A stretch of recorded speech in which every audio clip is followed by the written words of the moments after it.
We're going to do the lower extremities right now. So first we're going to inspect and then we'll palpate. So what we're going to do is you're going to inspect her first to see that her hips are level, the hip bones. And then we're going to have her walk to check her gait. And she's going to walk a little way. You're going to check the gluteal fold at the hips and come back. Make sure that it's a smooth, even gait. Then you have her sit down.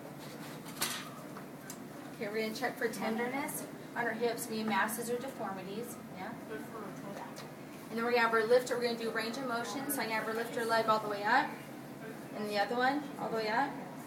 Then we're going to guide her to come all the way down, out and do an abduct and adduct. Abduct and adduct. Then you have her bend her knee. And then she's going to rotate her hips externally and internally. Then externally and internally for range of motion. That'd be full active range of motion. So then we're going to check for the strength on her hips, and what she's doing is go against resistance. So I'm going to push down, have her go the opposite way. Then push down, against resistance again. And she has 5x5 bilaterally. Then we're going to check the knees. We're going to inspect to see if there's any swelling, if there's any masses that are present. Then we're going to check for crepitus. So I'm going to have her bend her knee a little bit. And that's also checking for range of motion if she can bend her knee all the way up to her chest. Okay, and she has a little bit of crepitus on the side.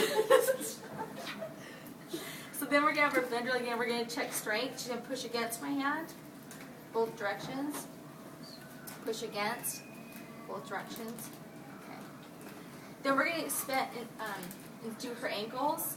And what we're going to do is we're going to inspect and feel the hand, the dorsal part of your hand. We're going to check for heat, temperature, skin color, and then make sure it's even tone. We're going to check her pedal pulses.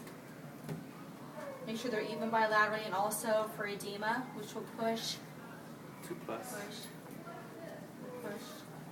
and push to see if she has any edema. After that, we're going to do strength. Oh, we're going to check for sensation. So you're going to ask her with one hand, check and say, can you feel this? Can you feel this? Do they feel the same? You feel this? Feel this? Does it feel the same? Feel this? Feel this? Feel the same? Feel this? Feel this? Does it feel the same? Okay, so now we're going to check for strength, and she's going to push up toward her chest, and then she's going to push down toward the floor, push up toward the, and down toward the floor.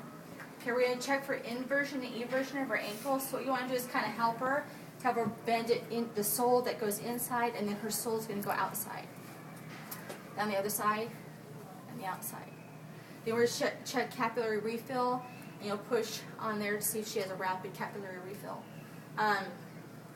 We're also going to check for any deformities in her feet. You're going to go down her toes and down around her feet to see if she has any masses or deformities in her feet. And do we have to do tibials? No. Okay. That's it. I think that's it. Babinski. Oh, Babinski. Okay. No, you don't have to do Babinski. I did, yeah. You did? So if you have to do Babinski, you're going to take, you're going to go underneath her foot. You're going to make a J shape from the heel all the way across the ball of her feet on both of them. If there's flarings of her toes, that's abnormal. And so then, and then also the Holman sign, you do that? Okay. So Holman sign is we're going to bend her leg, so you'll bend it and brace on the, let's say this was the glue, on their calf.